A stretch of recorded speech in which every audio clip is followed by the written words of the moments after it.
I'm going to present to you a tool that we use with our clients and internally at the ideation stage of a project.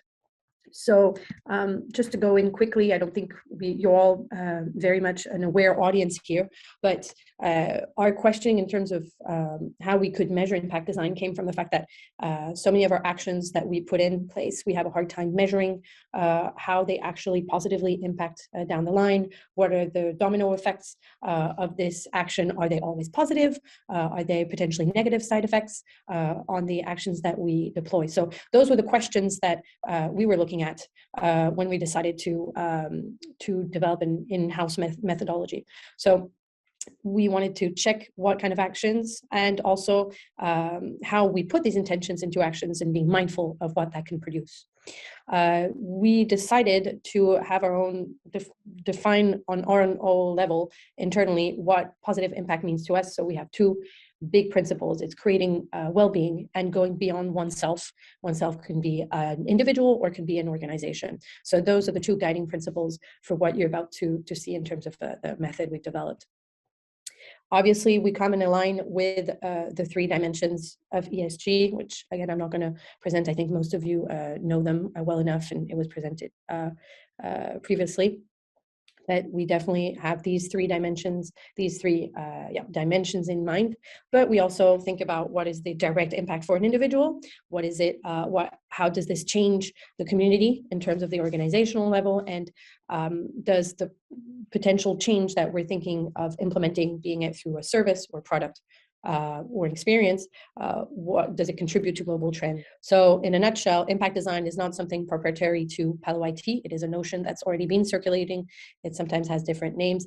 The way we interpret it is to say that we should be combining design thinking methods and collective intelligence and really try to identify opportunities for positive impacts.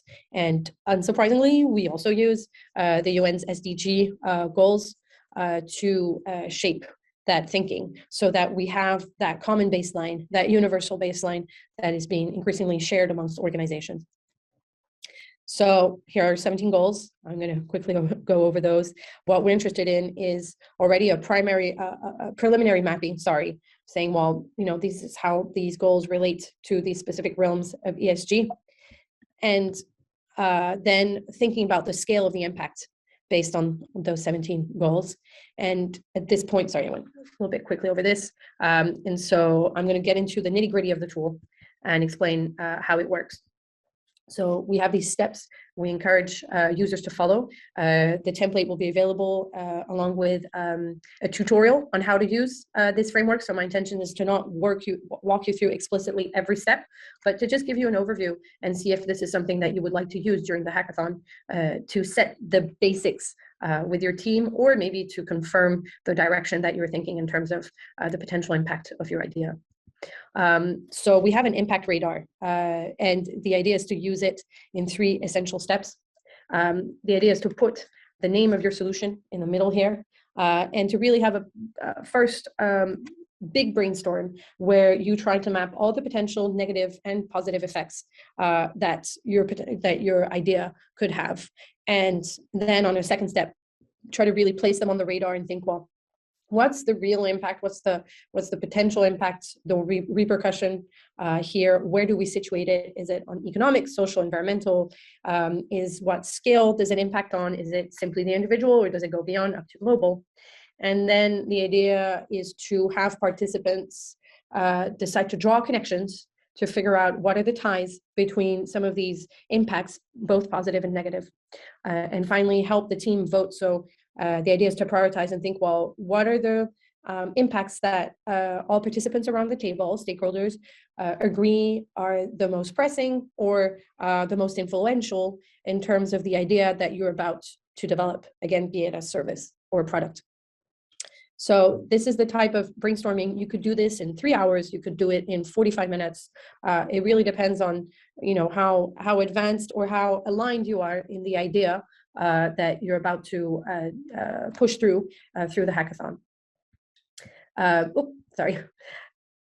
Then once you've mapped out all the potential negative and positive impacts of your project, the idea is to then relate them to the 17 goals. So you'll have a next section on the template that will be made available where you can really drill down to that level.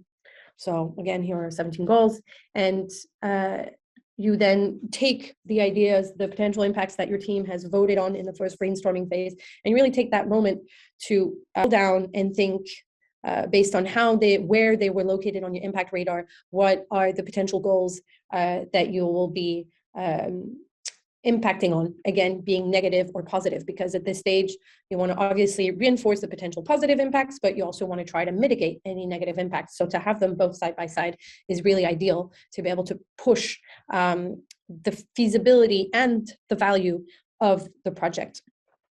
And then out of this stage, I'm bringing your attention to the bottom right corner here, is you're already thinking about the proposed interventions, either to refine your value proposition or your business model, or actions or strategies that you would want to put in place to mitigate the potential negative impacts. So again, you're still in the realm of brainstorming. You're just a little bit more precise. You're further down, let's say, the tunnel, the ideation tunnel. And you're really trying to cover all the potential impacts that seem very key at this stage of your project.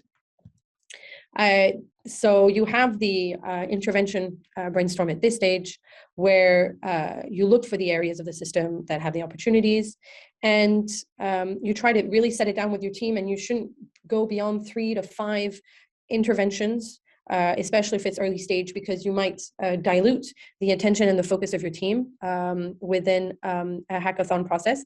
If you were to deploy this maybe at a more mature stage, then you can probably go into more proposed interventions, but we suggest that you structure them in a way that you have like a primary driver and then a set of interventions that are attached to it. You can also, this is an optional stage that you can have when you're really at a design level, where you can choose to map the current system and then add the proposed interventions to it. I will not go into much detail about this because I don't think it's going to necessarily get to that stage at the hackathon. This is more in terms of reviewing potential improvements that you can bring to an idea, but it is an option within the framework that we developed. What is more interesting within a hackathon framework is to come out of this brainstorming exercise, and to identify assumptions that the team agree on. So within the brainstorm, you assumed a certain amount of things, and now it's time to test. So again, using tools that you might find in lean or agile methodology, or even just common sense, you have to try to identify assumptions that you want to test and validate within, again, your short timeline.